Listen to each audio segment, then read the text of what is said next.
This is your complete strength training guide for Jiu-Jitsu. And by the end of this video, you'll understand exactly what you're trying to achieve from your strength training, how to structure your strength training around your Jiu-Jitsu, and I'll even give you 2 full program examples you can basically take and run yourself, or at least get some ideas from.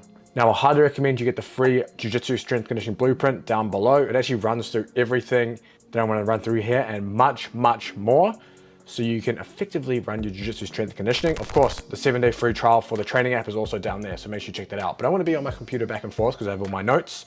But I think the best place to start is comparing elite versus non-elite Jiu-Jitsu athletes.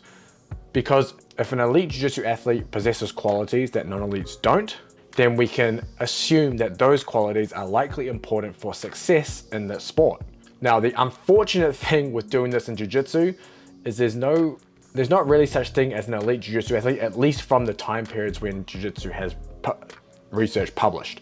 Now, in the modern age of Jiu-Jitsu, yes, you have a lot more professionals and they are very good at Jiu-Jitsu, but the way research has been done in the past, it's more hobbyist and just done by rank. So take that with a grain of salt as I go through this section.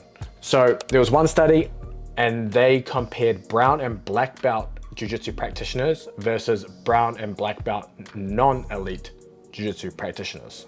Now, elite Jiu-Jitsu practitioners in this sense were defined as having won national and or international competition medals, while the non-elite ones were non-medalist in these competitions. So in this cohort, elite Jiu-Jitsu athletes were stronger in the bench press, were able to perform more push-ups, and were able to perform more sit-ups in 1 minute than the non-elite Jiu-Jitsu athletes. So essentially, they are better conditioned. However, for body weight, so we're talking relative to body weight, there's no difference in bench press strength. And there was no difference found between the groups for the squat. In another study, we see that high-level Jiu-Jitsu athletes have a vertical jump between 30 to 45 centimeters, which is higher than Olympic wrestlers and elite judo athletes, highlighting the importance of having powerful legs. Now, I will say, depending on the rule set, that could be it, and depending on the type of Jiu-Jitsu you do, and I will say even if you're a guard player in the gi, you will still need powerful legs as well. So I think there's still an important quality to have, even though it is not seen as a quote unquote power sport. What's interesting is there's no difference in power output in the upper body using the bench press throw when comparing advanced and non-advanced Jiu-Jitsu athletes. Then when we compare the different styles, and the styles in this paper here are classed as guard fighters or pass fighters. Now, in the modern day Jiu-Jitsu, I guess you could probably throw in leg locker into this with a lot of players playing that game now, but regardless, we'll look through this. There were no differences in leg or grip strength. Pass fighters had greater lower back endurance than guard fighters. So honestly, not too much there, just based on the different styles. Now, if you take the strength standards from these papers, you will sit there and you will think, what the fuck? Because you're looking at a 1.3 to 1.5 kg relative to body weight bench press. You're looking at a 1.2 kg relative to body weight squat and a 1.7 kg relative to body weight deadlift. And you're probably thinking the bench press is higher than the squat. Again, there's only like 1 or 2 studies in this. The sport wasn't exactly professional back when these were published. It's still a very niche sport.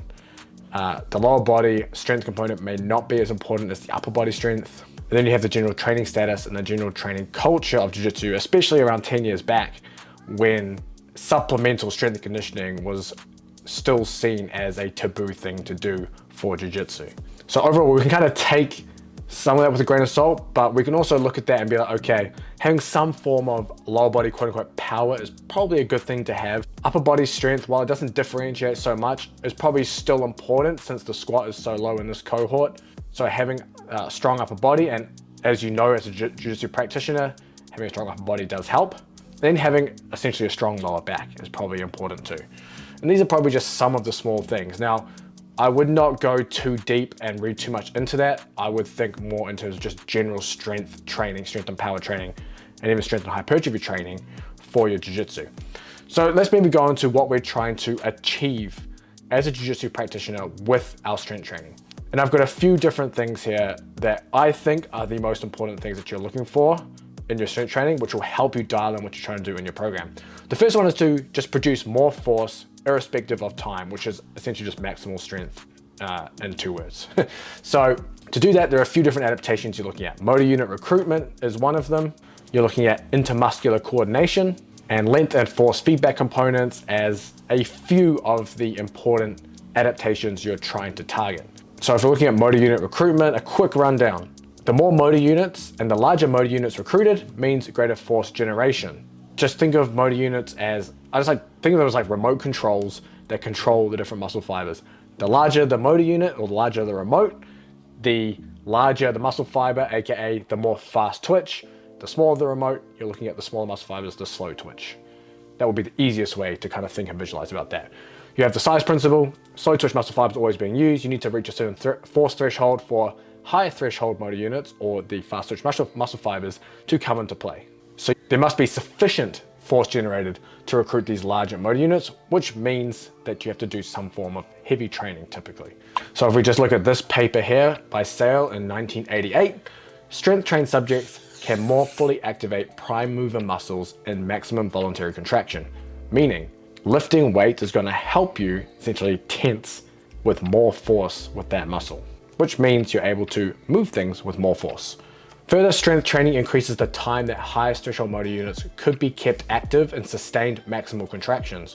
So for example, if you have someone in a rear naked choke, well, you're not going to just squeeze as hard as you can from the get-go, but just as a crude example, if you were squeezing and you were trying to submit someone, you would be able to sustain that maximal contraction longer than someone else who doesn't have a strength training background typically. Now, that's not to say that training jiu-jitsu isn't going to get you there, because jiu-jitsu is a form of strength training, but having supplemental strength training is only going to help and add to that. Now, ballistic training, which is essentially turning something into a projectile, recruits high threshold motor units at lower force thresholds.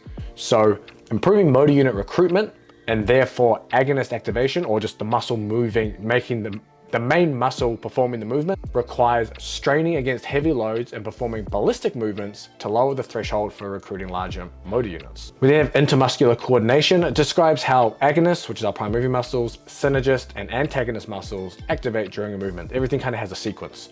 The better coordinated these muscles activate, the greater the force generated and the faster the movement. Now, essentially, it's basically like skill development. If you start doing the squat on the first day, you're going to find it very difficult. You're going to be very sore. It's going to feel very awkward. As you get better, become more efficient at the movement. Therefore, you have better intermuscular coordination. You can also look at this through the lens of performing different techniques in jiu-jitsu as well. Now, the reason you want to improve this quality through strength training is the lack of intermuscular coordination becomes a protective mechanism. And this is also shown in the Sale study in 1988. Now, they had subjects performing drop jumps from 110 centimeter blocks, which is damn high. Untrained subjects responded with a period of inhibition during the eccentric phase after landing, whereas trained jumpers responded with facilitation during the eccentric phase. And the same is seen in a Tyler and Hutton paper in 1986, where co-contraction prevents excessive joint forces. So if antagonist muscles don't switch off during the movement, which helps facilitate the speed, the agonist cannot fully activate and the opposite muscle produces torque in the opposite direction. So if you think about your biceps and you're trying to curl a weight, if the tricep is activated, it's going to produce force in the opposite direction of your bicep, making the movement slower and harder. So how do we retain this ability to take the brakes off? Well, we practice the movements that we want at the intended velocity. So essentially, as we get better with the skill, we develop this quality. And the last one I want to touch on is this graph here by Comey. It's a really good one. Length and force feedback components. Essentially, it shows a visual representation of what I talked about in the motor unit recruitment, where I said you need to do lift heavy stuff, but you also need to do ballistic training. This shows that at another level within the muscle and tendon. So essentially, we're looking at the change in force from circle 1 to circle 2 for the change of muscle length. We see the excitatory mechanism go up to circle 3, which is the muscle spindles, and that enhances the force production, but the Golgi tendon organ is inhibitory, which dampens the force production down to circle 4 as a protective mechanism. Again, as I mentioned under the intermuscular coordination section. We can enhance the excitatory mechanism through exercises that have a high rate of stretch, so think plyometric exercises, and we can dampen the inhibitory mechanism through heavy strength training, or desensitize it. So again, we're able to produce more force in the end because of some of these changes in these components. All right, let's move on. We want to be able to produce more force at longer muscle lengths. And this is more of a reducing the risk of injury. If you have what we will call quote unquote short muscles, You are highly susceptible to muscle injuries when you get put into precarious positions. For example, an armbar, when your bicep is stretched all the way out, could be knee bar. It could just be awkward positions in kimuras and all sorts of funky positions that you get into. If you're able to produce more force or more torque at longer muscle lengths, that is potentially reducing your risk of injury when you get into these positions. The thing with injuries, it's a capacity problem. If I can produce the most amount of force in my bicep here, and I have to produce a lot of force in this position, now we're running into problems because my peak torque is developed here, but out here I'm very weak. And that is when the capacity of the muscle is exceeded from the forces that you're trying to generate. If I can then shift my angle of peak torque to a longer muscle length, now I'm not going to run into that problem if I'm doing something stupid like trying to bicep curl out of an armbar. The way you do this is typically through long muscle length isometrics or eccentric overload, and somewhat through full range of motion strength training. But the first two are the more potent exercises to do that. You're essentially shifting the length tension relationship, if you've seen this graph, I'll put it on the screen, up and to the right. And you're doing this by increasing muscle fascicle length, which I've pretty much talked about in almost every video on this damn channel. You're just adding blocks of muscle fibers in a row. The longer the muscle fascicle, the faster contractile velocity, but also the greater angle you can produce peak torque. The third thing we're looking at, what we're trying to achieve, is greater muscle mass. Yes, I know many people will talk about hypertrophy almost being a bad thing in combat sports, but in sports like jiu-jitsu, strength and size are such a huge advantage that you should be trying to fill out for your weight class. And you see that at the top levels of jiu-jitsu with a huge use of PEDs, guys that look like the IFBB pro bodybuilders competing. You see ex-professional strongman coming in and cleaning up divisions. It's such an advantage being big and strong in jiu-jitsu that you should also take advantage of that. Now, in order to gain muscle mass when you're training a lot of jiu-jitsu, you're gonna have to do things slightly differently to how a physique athlete or bodybuilder would do them.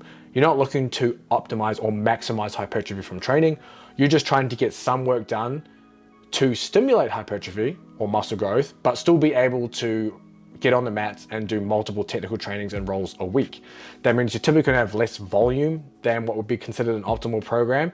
You're also gonna be potentially further away from failure, but still have some of the isolation movements closer to failure. And it also means less frequency, but you can still gain mass from doing this. And then the last thing I'll touch on for what we're trying to achieve is to produce more power. And very simply, we can just look at power as force times velocity, or how quickly we even just call it rate of force development, even though that's not scientifically correct, but I'm just gonna lump it all under one umbrella to make it really easy. And one of the main, I guess, adaptations we're looking at, other than some of the more structural stuff that I've talked about before, and morphological stuff around muscle fiber type and muscle fascicle length, we're looking at neural changes as well, such as rate coding, also known as firing frequency. And it's essentially just the rate of the neural impulses from the motor unit, so again our remote, to the muscle fiber. How fast can that signal be transmitted? I know all of you hate when your TV lags. I've had that recently. That's bad rate coding and bad firing frequency. So increased firing frequency enhances the amount of force and how quickly it's generated. So strength training allows low and high threshold motor units to maintain regular firing intervals at lower rates than before training. And it seems that high load training is superior to moderate load training for enhancing rate of force development. That's by Comfort and colleagues in 2020. Their training consisted of back squats, power cleans, push press, remaining deadlifts, and Nordic drops. Further, back to our sales study again. The highest firing rates occur during maximal ballistic contractions, where contracting as quickly as possible. This means you're trying to jump as high as possible, throw something as far as possible, performing an Olympic lift. Any of these where it's maximal intent and there is some form of accelerative time curve, meaning you don't have to decelerate near the end of the movement like you do during a traditional lift, you're good to go. And what's most interesting is explosive training may increase the ability to fire motor units rapidly, increasing rate of force development and power in this instance, even if peak force doesn't increase. So even though you're not getting quote unquote stronger, you're able to produce more force in shorter time frames, which, while jiu-jitsu doesn't have much of that quality compared to other sports, it's probably still a good thing to have for general athleticism. So let's move on to building your program. Exercise selection. Now you can go down the road of Instagram and TikTok and pick every specific exercise, sled shrimping, banded, whatever the new thing is for martial arts that people are trying to game the algorithm on. you can throw that out the window. You're trying to overload something to get an adaptation. That's pretty much what you're trying to do. Now, there are different forms of overload, and there are other things you may think about down the line that may help increase transfer through specificity. But most of the time, you're going to be trying to overload movements that are going to give you the adaptations that we just talked about earlier around improving maximal strength, power development, muscle, etc. Now you can think about it as 7 basic movement patterns: squat, hinge, push, pull, lunge, twist, and carry. Now I would add throws, jumps, and for jiu-jitsu specifically, or at least grappling, Olympic lifts. I think if you had an Olympic weightlifting biased training program, you would do very well as a jiu-jitsu athlete. Now, you don't have to go down that road, especially if you don't have a coach, you're not quite sure on their lifts, completely fine. But if you do have that kind of background, I highly recommend going down some of that road. But regardless, those are the basic movement patterns, and you're looking at around 2 to 3 gym sessions a week, depending on how often you train jiu-jitsu, how serious you are at competing, and maybe just your overall goals. I think jiu-jitsu can get away with 3 times a week, especially if you are managing your jiu-jitsu training load really well, and you're maybe like looking to put on size or looking to really prioritize your strength training. Otherwise, if you're doing a lot of jiu-jitsu and you have less time, twice a week is perfect. Even once a week is better than none. Now, because the frequency is much lower than say a typical bodybuilding style program, you're kind of stuck with the kind of split you're going to use. Full body splits are pretty much the only thing you're really going to get by on.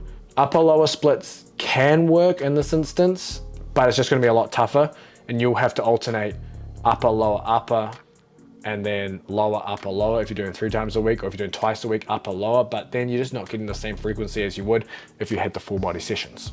So full body is typically the way to go, and that's what we're going to cover here.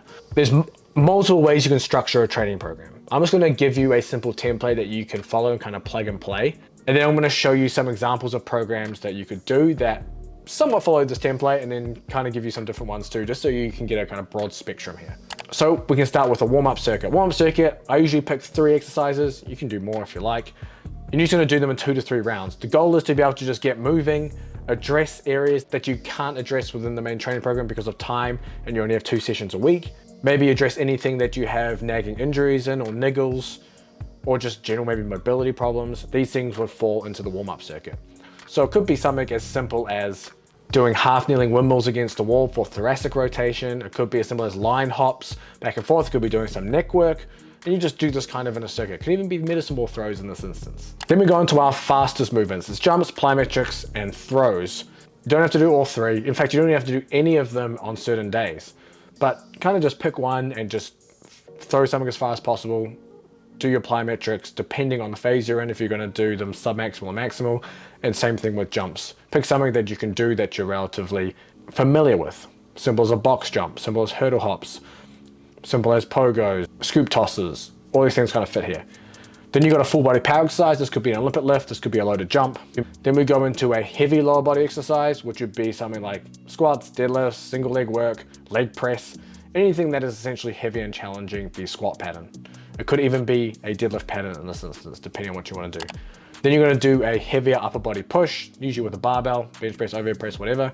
And then an upper body pull, more accessory version, which would be something like a row or a pull down for slightly higher reps.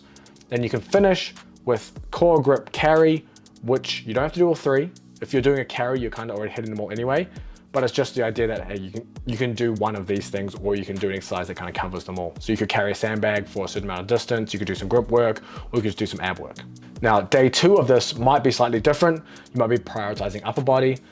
So you might have a warm-up circuit, then you might do something like a push press, which would be like a full body explosive power exercise, but also covers your upper body pushing. You might do weighted chin-ups as your heavy pulling exercise, and you might do some single leg work. If you did say heavy squats on the first day, or you did heavy deadlifts, now you're doing single leg work, and then you finish with core grip carry. And that kind of rounds out a nice simple 2-day template. It kind of gives you the best of everything. Now, depending on what you want to prioritize, you may be spending more time on the heavier lifting, lower and upper body work, and less time on the jumping and throws, etc. Maybe use those more as a continuation of the warm-up. Whereas if maybe you're looking to improve your speed, you may spend more time at the bottom end doing more throws, jumps, and plyometrics, and maybe less volume at the other end. And that way you can kind of still bias the program to what you want, but it still sits in logical order and kind of makes sense. Now, if you want more of a focus on, say, a strength hypertrophy style training session, which I think is definitely a good idea for jiu-jitsu, you can also run a program just like this. Now, I'm gonna give you an example of a 3-day full body strength and hypertrophy program. So warm-ups, seated dumbbell external rotations, band shoulder dislocates, and squat to stand with reach. Very simple, 3 rounds, just get through that. We're gonna go snatch high pull from blocks. 3 sets of about 4 to 5. Absolutely mental upper back exercise. It will blow your back up, develop your hips, hamstrings, get you better in your stand-up wrestling. One of my favorites. Snatch high pull from blocks. If you don't have blocks, do it from the floor, do it from the hang. Then we go into box jumps. Yes, that order's reversed slightly from the template, but you can do that. And it feels really good when you do that. You can try it for yourself. Just 3 sets of 3 or 3 sets of 5. That's gonna be some of your, I guess, lower body explosive work. Then we go into our heavy work. Front squat, work up to a heavy set of 3, and then back off for 2 sets of 5 at around 10 to 20% of the weight off. Same thing with incline bench, 1 set of 3, then 2 sets of 6, then finish with some rotational work, seated plate rotation. Easy day. We then go to day 2. Warm up, 3-point lunge, isometric back extension, plate, neck, lateral flexion, run that in a circuit. Then this is more of kind of what you call a quote-unquote accessory day. 1 arm dumbbell bench for 3 sets of 12 aside, and then pull-ups, 3 sets to 3 shy of failure.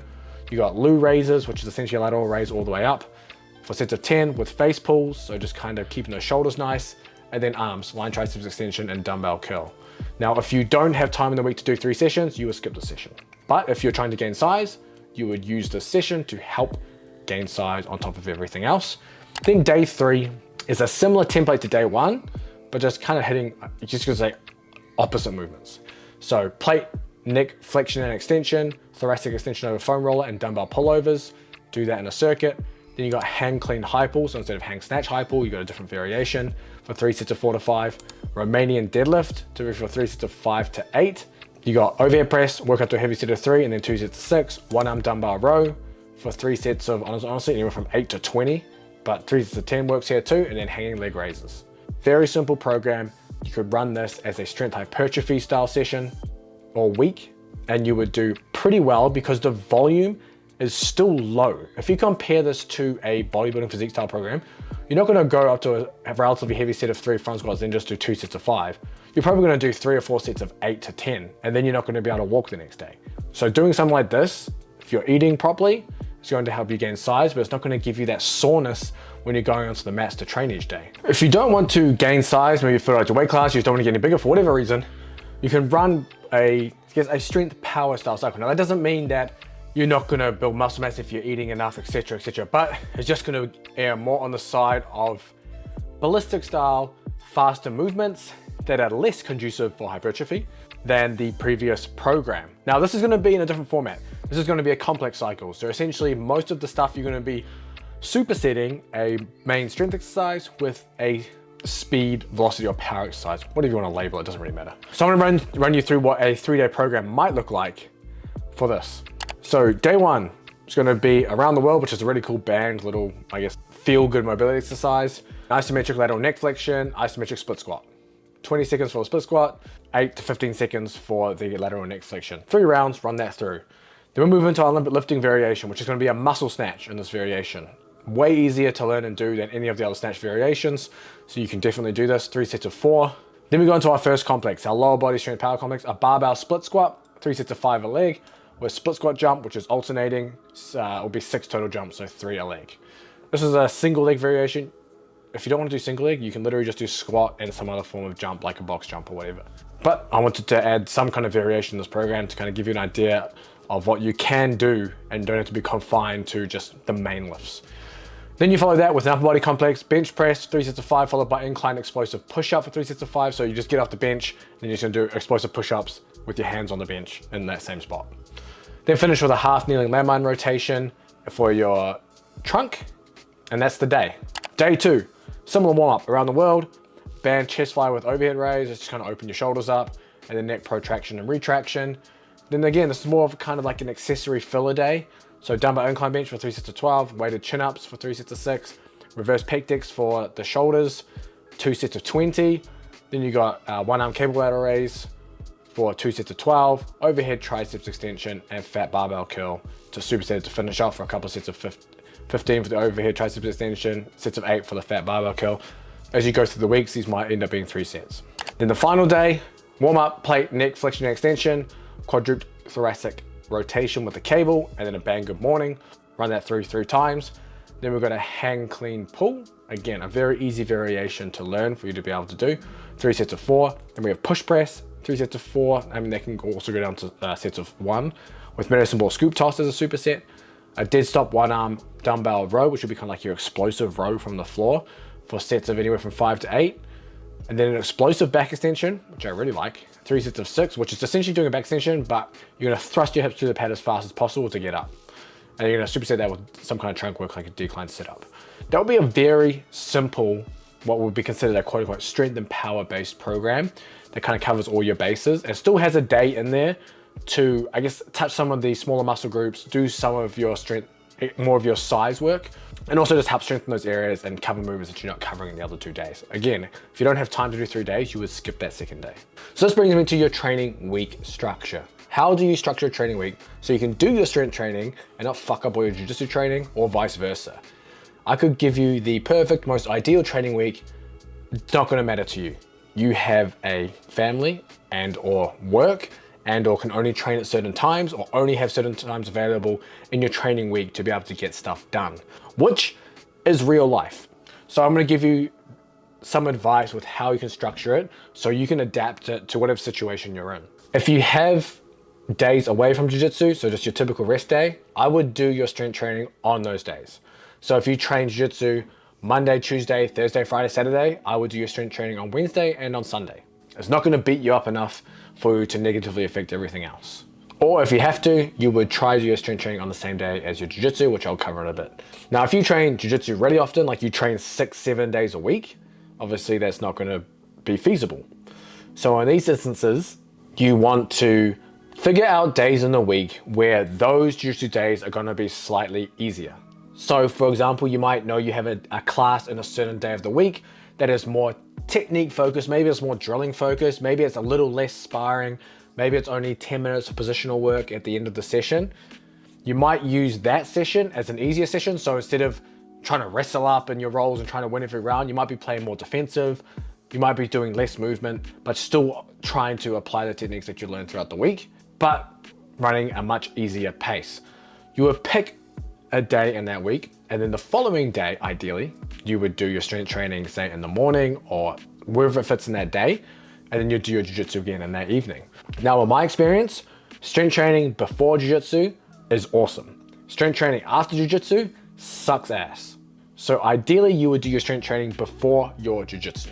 And yes, of course, people will say you should be doing the most important thing first, so your skill training should always come first. If you structure your strength training properly, like some of these programs I've mentioned here, and you're in a sport like jiu-jitsu that just tends so well to strength and size, doing your strength training first just makes your jiu-jitsu feel really damn good. If you're doing fucking 20 sets of squats and chest or whatever it is on that day, of course your jiu-jitsu is gonna suffer, but it's not gonna suffer running a simple program like these. So that's pretty much your only 2 options.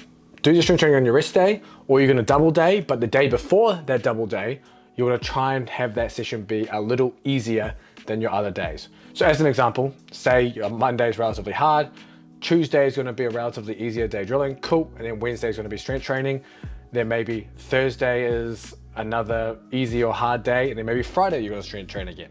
Sometimes you're just gonna have to back up back-to-back hard sessions with a strength training session. That's just how it is. It's just something you eventually may get used to, but something you're just gonna have to do anyway. You may just have to make modifications in your strength training session for that particular day. So it might be using dumbbells instead of barbells, especially if your shoulders are a little funny, or your wrists. Maybe it's doing some less sets, maybe it's doing less load. These are things you're gonna have to figure out as you go through your training weeks to be able to apply consistent strength training, which is the message that I need to get through at the end of this video. Is it doesn't matter if you have days that all of the exercises hurt and you can't really do them and you're doing a lot less load, or you're switching out exercises because of XYZ niggle. All that matters is you're consistent with your training. If you're doing twice a week, you do twice a week every week. Or you're making sure you're at least doing once in that week. Consistency is what is gonna build your strength, your size, and your power over time. And if you do twice a week one week, and then you have hard jiu-jitsu sessions the following week, and you didn't go that week, and then the next week you didn't go because of whatever reason, it's just gonna get worse and worse, and it's gonna get harder to get back, and you're gonna be sore every time you do that. Just be consistent, do the work, even if it feels like it's half-assed, still do it, and you will get better, and you will start to feel better on the mats. Now, if you want to cover the other side of the strength and conditioning equation, because your conditioning is gonna be just as important, make sure you check out this video next. It covers the typical debate of aerobic versus anaerobic conditioning and how you should approach your conditioning for combat sports.